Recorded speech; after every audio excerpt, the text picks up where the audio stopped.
Have you, a family member, a friend, a colleague, have any of you have been thinking of starting your locks? Well, this video is just right for you, because I will be giving you 8 things that you need to consider before starting your lock journey. Stay tuned to hear what those are. Before I get into those considerations, I must welcome everyone to the channel, and if there's any person that's watching for the first time, special welcome to you. All right, so the first thing that you need to consider or to ask yourself is, why do you need locks? Is it because of the fact that you have seen others in it and you like it? Or is it that you want to prove that you can get locks? Or is it just for fashion purpose? Or it is just true and personal to you? Well, for me, the reason why I decided to get locks 8 years ago is because of the fact that I have tender scalp. And each time I used to comb my hair weekly or every 2 weeks, with natural hair, it's like it is so irritating on my scalp. Sometimes I find it very difficult to even sleep when my hair is just done because of the tenderness of the scalp. And the second thing that you need to consider is, what type of locks will you be getting? So don't just get up and say you want locks and you don't know what kind of locks you need. All right? You must have an idea beforehand, all right, as to what you want. All right, whether it's micro locks, that would be the extra super duper fine locks where you can have between 500 to 1,000 and more of those locks. All right, and then you have the sister lock, which is the second smallest of locks, and you can have from 400 to 800 of those locks on your head. All right, there is also the traditional locks. All right, and those locks can range from, say, between 80 to 150, and it can even be less depending on the texture of your hair and the type of hair that you have. All right, so the traditional locks can be either comb coil, all right, and it can either be twisted. So you put the twisted lock, like my hair here, you're doing it, you would twist it and you keep using your hand like this to form the actual lock.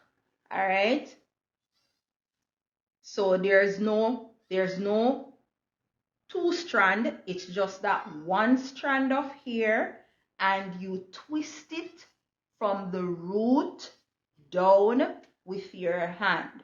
All right, oftentimes it's twisted from left to right in that motion. All right, that's what I know most of the locticians, they do, a left to right movement.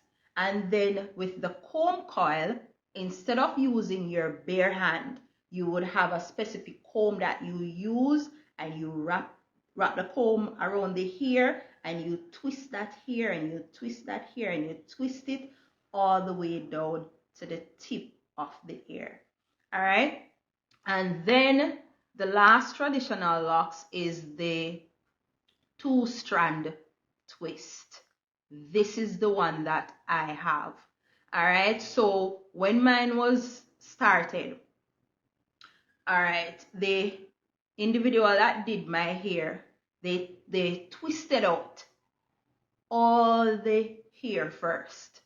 All right, and then they use that lock tool to put the hair under from the root. So they use the tip of the twist, lock it into the locking tool, and they push it into the root, pull it, push it through the root, pull it, push it through the root, pull it until it's tightened to a point whereas it cannot go any further, or to a point where as not to irritate the client or the customer's scalp.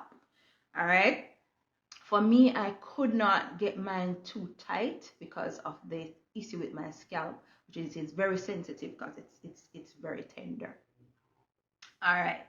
There are also other locks such as free-form lock.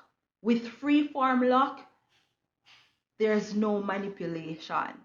All right. So once you do the twisting or the parting or the separation of the hair in the beginning, there's no monthly or weekly manipulation. You just leave it and let it go about its business and form on its own. All right, and then you have what is called the semi-free form. So with the semi-free form, a little manipulation is done, and that manipulation to the locks, they are done probably 2 or 3 or 4 times for the year.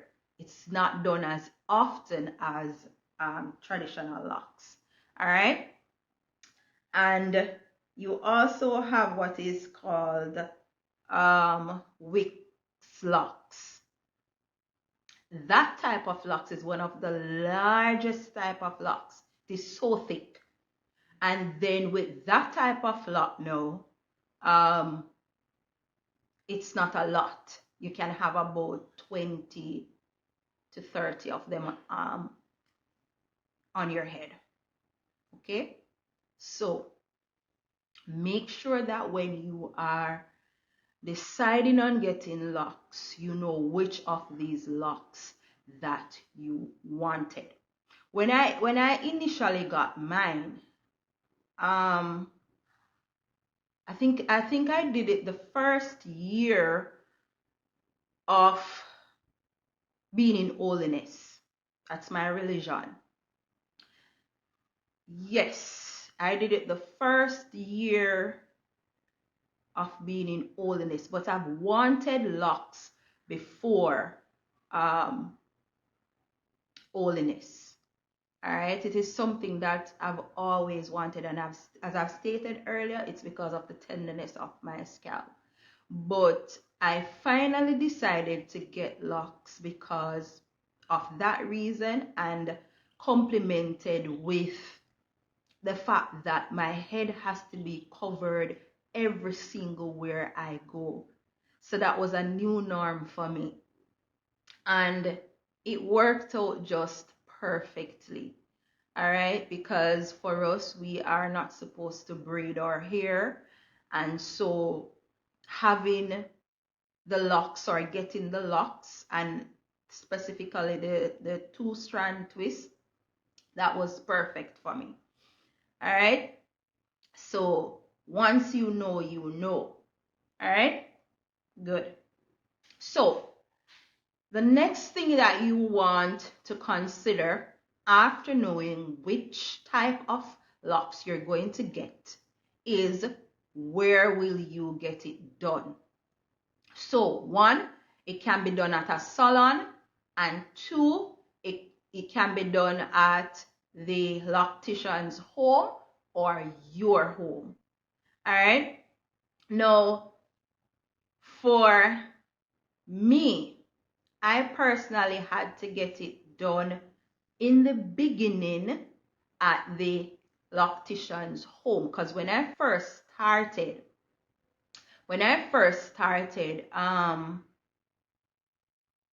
I know that I could not have exposed my head to the entire public, and the locticians that I know, that it was a salon and a barber shop in one.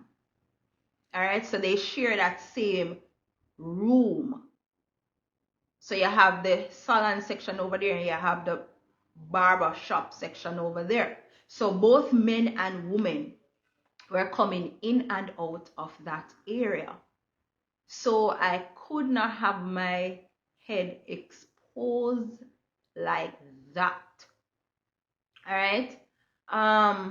No, actually that was not the first. That was not the first time. That was actually the second time. Yes.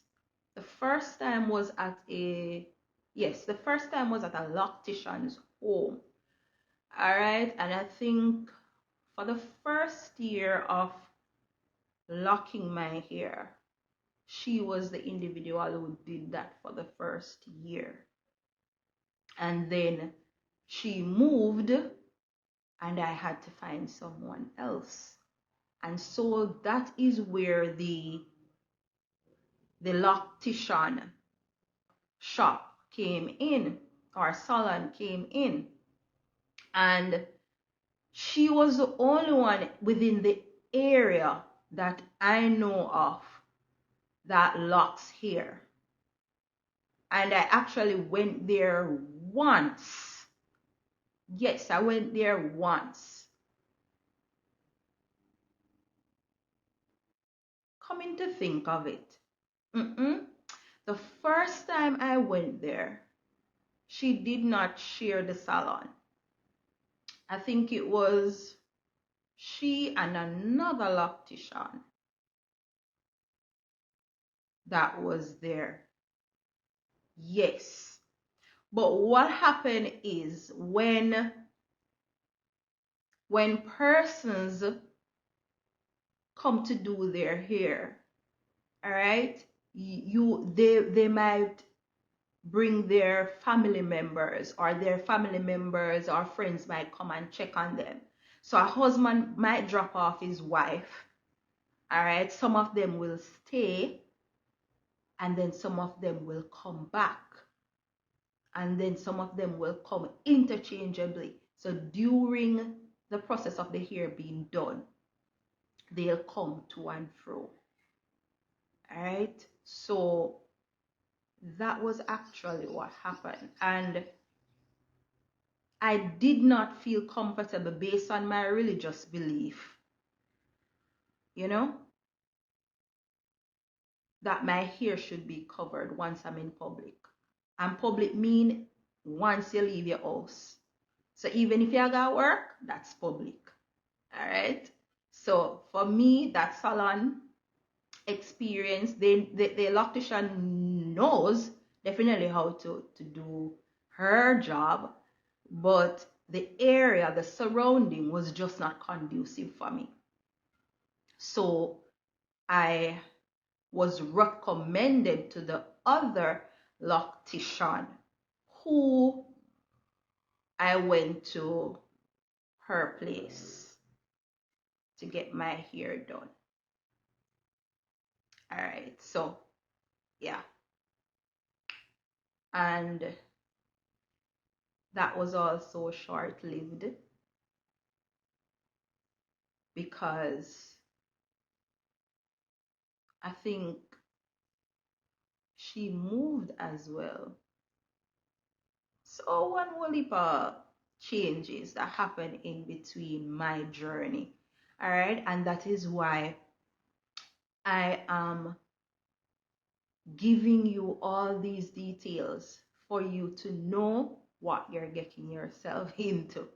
Because for me, I didn't know that my journey was going to be up and down. All right, like a roller coaster. Good, but finding the relevant persons at time was definitely a challenge. All right, and then I had to get somebody else after her, which was the last person, or is the last person, to actually do my hair. And I asked her if she could come by my home, and she said yes. All right, so from that time, my hair was being done at home by that particular loctician, and I was comfortable because I was at home. All right, I was among my family members, so that was quite fine for me. So you must know, and especially if you are of the same faith as I am, the same religion, which is holiness, as I am, then you must consider these things. It could also be a situation where they don't have to come to your home, you don't have to go to their home. Your hair could be done at the salon, all right, but that would be you booking a personal appointment. So the shop or the salon will be closed off to everyone else, and it's just you that is there for that appointment. So if your hair is going to take 5 hours to be done, it means that for that 5 hours, she will be interacting with you alone and no outside persons. And that may also come at an additional cost. All right? With the additional cost being mentioned, the next consideration is how much are you willing to pay to get your locks done? So first, you have to pay to get it started, so that's known as your starter locks. And then for maintenance, will the fee be the same? Because for some persons it may vary.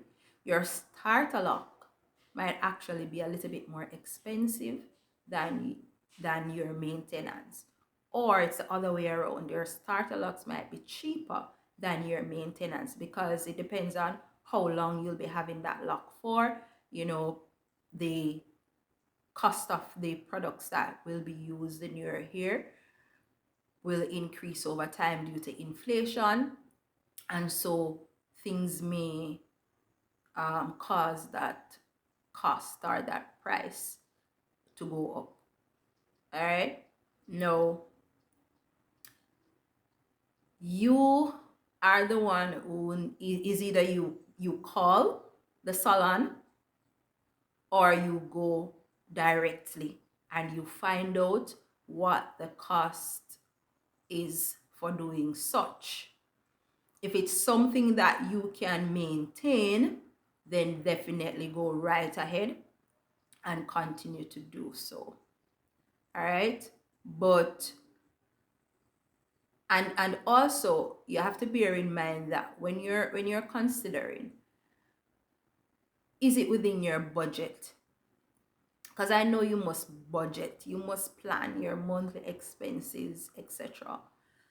So that means that you would have to factor in the maintenance of your locks into that budget if you didn't have a hair maintenance in place already. All right, and if that is not within your budget, it means that at this moment it's something that you can't work with. You can't get the locks now, so you're gonna have to put that off for a later date or a later time. Or is it that you have something in your budget that you can cut? And when I say cut, I don't mean cut entirely. I mean you can reduce it somewhat. All right, so you have to consider all of these things. So the next consideration is, how long should you wait to get your locks redone? All right, so based on my experience, my locticians always say between 6 to 8 weeks. And that is because you have to give your hair time to grow.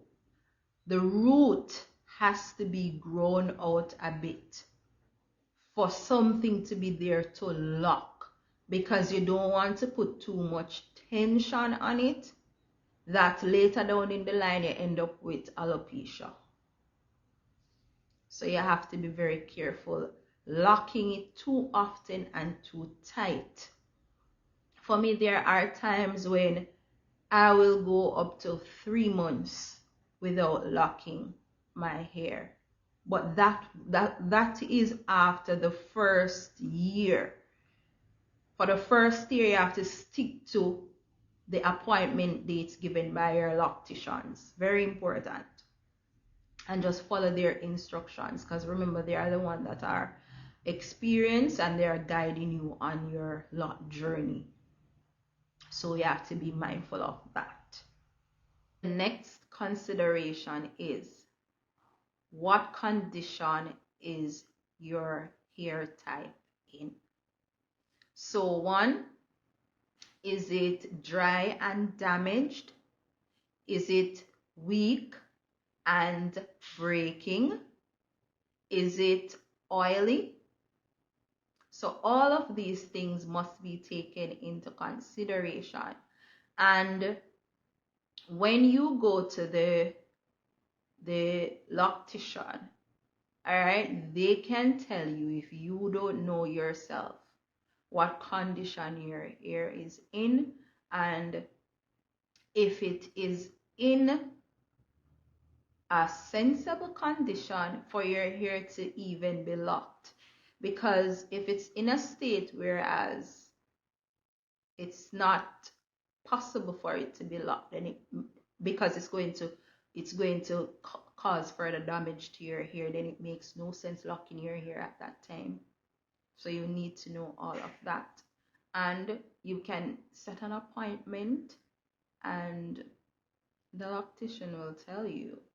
Okay, the ones who will not tell you are the ones who don't care about your hair health and you, and even their own business. Okay, good.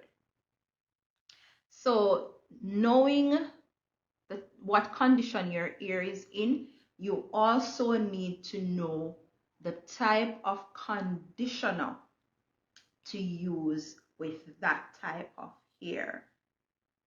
So is it one that moisturize? So do your hair lack sheen or moisture? Then it means that you need to use a conditioner that will add that element to your hair. Is it that your hair is weak and need to be strengthened? Then it means that you need to use a type of conditioner that will cause that to happen, meaning it will cause your hair to be less brittle. Do you need a conditioner that is smoothing, meaning it will add extra moisture to your hair? So sometimes we just run and we go buy these things without considering what our hair type is and what condition our hair is in. And those things don't do much for our hair. All right. Another one is, do you need a conditioner to add volume to your hair? And when I say volume, what do I mean? Thickness. You know, some person's hair, it's very thin. Yes. And it's not thin by nature. It's over time that happens. And so they need to use a conditioner that will bring back the volume, you know, the thickness of their hair. All right. And a next conditioner that I can also think of is one that will give you balance in your hair. All right. So what that means is it doesn't have too much moisture and it does not dry out your hair. And we know that balance is important. Balancing every aspect of our life is important. So what about our hair health? Yes, we do need balance too. All right, but if you already have that balance within your hair, then you don't need that type of conditioning. You need something else. All right. So all of these are very, very, very, very important to consider before starting your lock journey. Another important thing to consider is what type of bonnet or hair socks will you be wearing during sleep hours? No, this is very important because while you sleep, friction can happen while you twist and turn during sleeping. And because of that, moisture is being removed from your hair into your pillowcase while you twist and turn. And so it is very important that you wear a satin bonnet or a satin hair socks. The bonnet is round in shape or circular in shape, all right, and oftentimes has an elastic band in it. So depending on the size of your head and your hair, then you know it can stretch to meet that size. This ear sock is like a socks, all right, so it has the open mouth, it has a closed end, and it has an elongated point. So when you put that over your lock, the socks, if you personally do not want to wrap your locks up, for example like this, and put it into the ear socks, depending on the length of your hair though, then you can just let it flow. And the ear socks, the material is going to be all the way down here to the tip of your hair, depending on the length of the hair socks, right? For some persons, they might just put it into a twist and then give it a fold up, put it in the bonnet, the hair socks, I should say, and that's that. All right.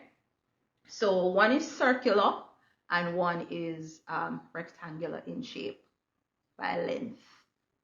All right. Good. So it is very important that you know what you're getting yourself into before you actually get into it.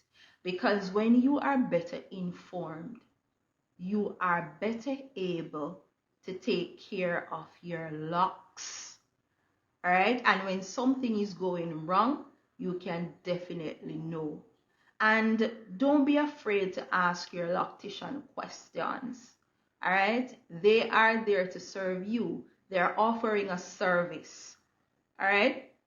And I'm positive that they want satisfied customers or clients so that they can build a name for their business and for themselves. All right.